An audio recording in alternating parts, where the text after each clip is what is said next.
It is important to give a sex talk to a teenager with autism or disabilities because they need to be prepared for what is coming.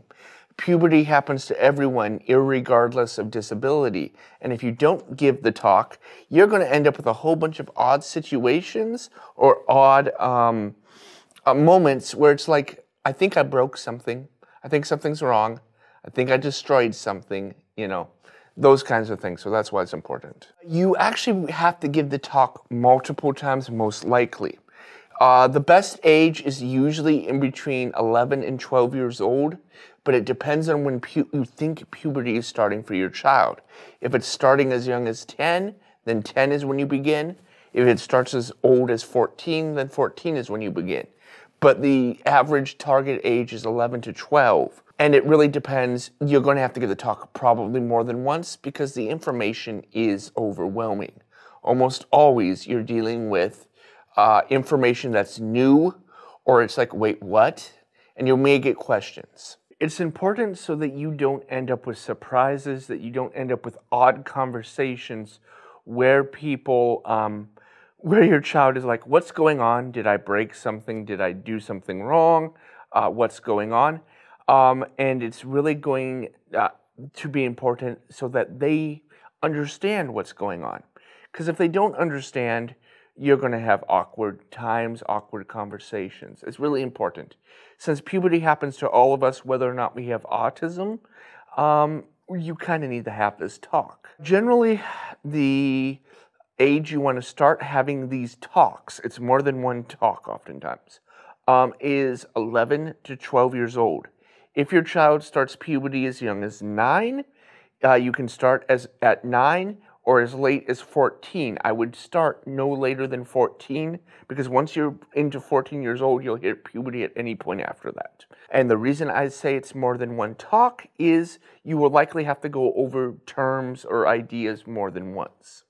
The easiest ones to pick up on are if they start growing facial hair as a boy, or if they start growing underarm hair, or if their voice cracks. If the voice begins cracking, you are definitely beginning to hit puberty. Other signs may be if you end up with a bedwetting incident that isn't classic. They will learn it from somewhere else, someone else. The internet, their friends, their classmates, really anywhere that you can get information, they can learn it from. If you're not the one teaching it to them, they may pick up the wrong ideas, the wrong messages, and the wrong things. One of the things you really want to avoid in giving the sex talk to teens with autism is cliches.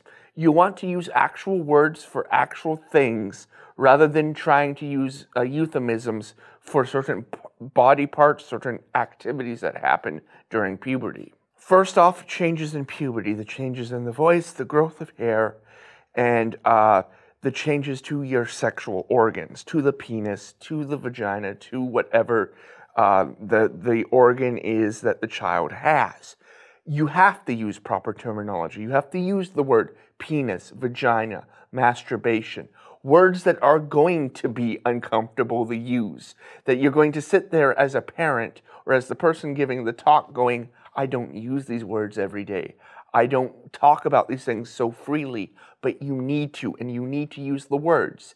I used to trip over during my early talks about sex the word masturbation because that's not something we talk about in the public in the United States. But it needs to be talked about because it is something human beings do. Really, it's the relationship in between males and females, and males in between other males. The relationship in between males and males will get more aggressive, sometimes to the point of physical violence.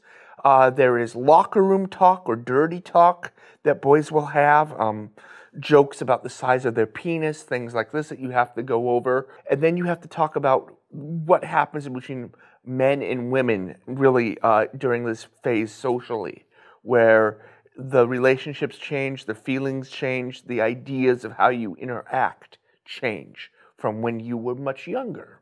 You break it down to the most simple elements you can. Just because you don't think they understand doesn't mean that the talk cannot be done. You have to break it down into simple elements of, You're going to grow facial hair. Your voice is going to change. You're going to get hair around your private parts. This. And you have to put it in the most simple terms possible. It's important that an autistic teen, know what's going on, not only with him or herself, but with the opposite gender, because they have to understand that it happens to everyone.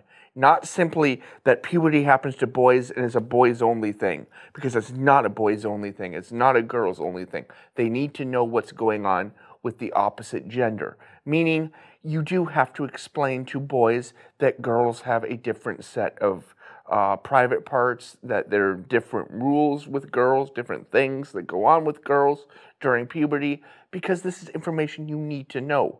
An autistic child who's of one gender may think, oh, this doesn't happen to the other gender, and if they keep thinking that way, it's like it only happens to me, you're going to have problems. That's just kind of a given. What age can you start a romantic relationship?